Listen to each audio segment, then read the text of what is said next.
Today we're looking at a historical cold case I was just reading up on, and it completely reshaped how we understand the ancient Near East.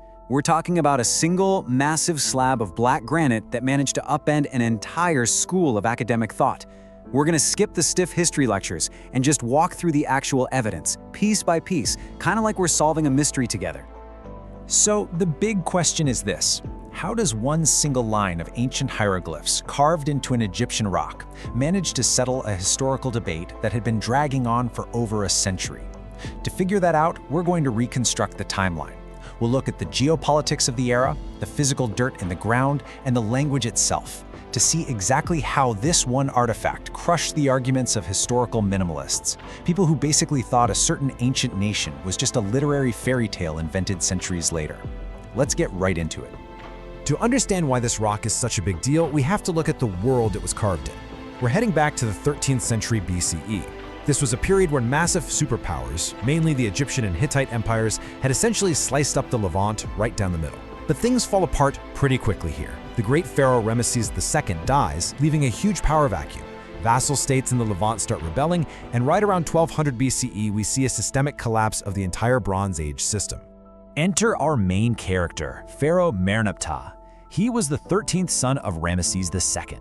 Because his dad lived and ruled for so long, Merneptah was already around 60 years old when he finally took the throne in 1213 BCE. Instead of a nice, peaceful retirement, this guy suddenly has to deal with massive existential threats. The Western Nile Delta is getting invaded by a coalition of Libyans and this mysterious group known as the Sea Peoples, all while his territories over in Canaan are actively rebelling. Merneptah wasn't about to just let his empire crumble, so he launched some pretty aggressive military campaigns. And to make sure everyone knew about his wins, he recorded them in stone. But here's the funny thing about this grand monument: he literally recycled it. The stele is this 3.18 meter tall slab of solid black granite, but it was originally carved for an older pharaoh, Amenhotep III. Merneptah just flipped it around, shoved the original face against a wall in his mortuary temple, and used the smooth, blank back to carve his own 28-line victory hymn. The first 25 lines are basically just him hyping up his massive wins against the Libyan coalition. Now we gotta remember that ancient victory stele aren't objective history books. They're heavy on state propaganda. The Egyptians believed in a concept called ma'at, essentially cosmic order. The pharaoh's whole job was to maintain that order by crushing chaos. So the language here is full of poetic hyperbole, specifically meant to scare off rebels.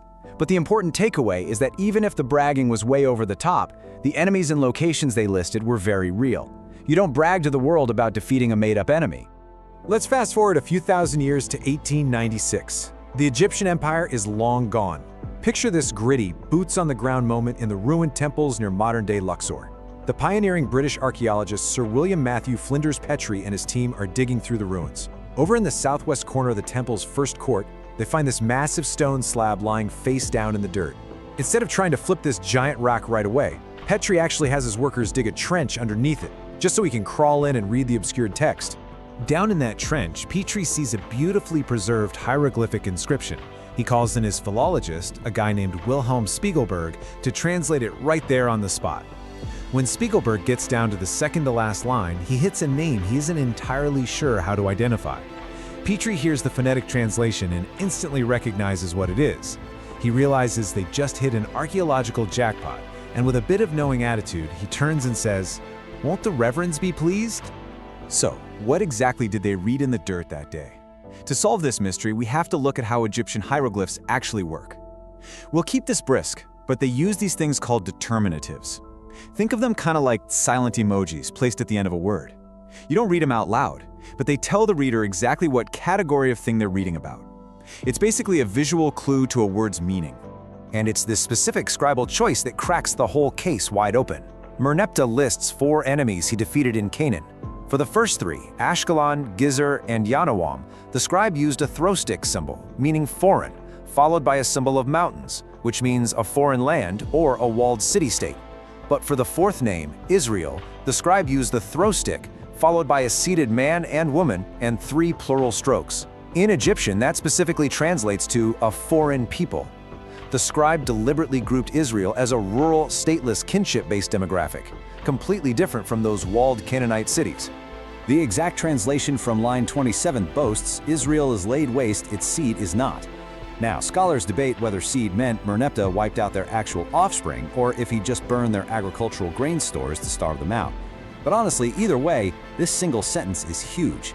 It objectively proves that a distinct, unwalled demographic group named Israel definitely existed in Canaan by the year 1208 BCE. Let's step away from the text and look at the physical dirt. When we check out that systemic collapse around 1200 BCE that we talked about earlier, stratigraphic surveys reveal a massive, really sudden demographic shift. Archaeologists found an explosion of about 250 to 350 brand new, small, unwalled agricultural settlements popping up out of nowhere in the central hill country of Canaan, specifically in the regions of Samaria and Judah.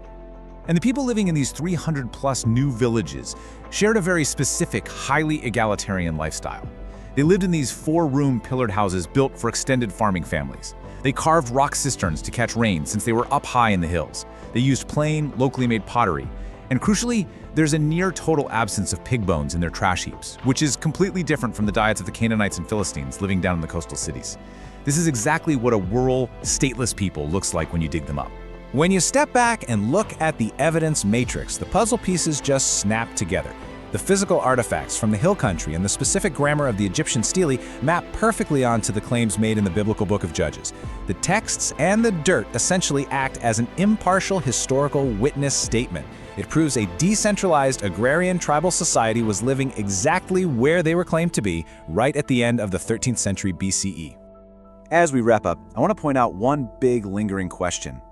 The Merneptah Stele proves that this group was there in 1208 BCE, sure, but it doesn't tell us how they got there. And to make things even more interesting, there's an even older Egyptian artifact. Inscriptions from the Celeb Temple, carved way back around 1400 BCE, explicitly mention the land of the Shasu of Yahweh.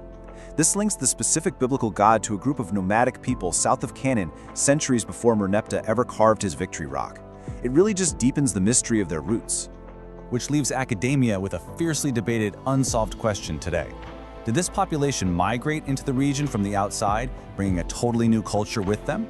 Or were they mostly displaced Canaanite peasants who fled the collapsing coastal cities, ran up into the hills, and just formed a brand new identity? The rock and the ruins don't give us the final definitive answer to that, but they do prove without a doubt that they were there. So, which theory do the clues point to for you? Thanks for joining me for this breakdown. I'll catch you on the next one. What the Fact? Follow for more.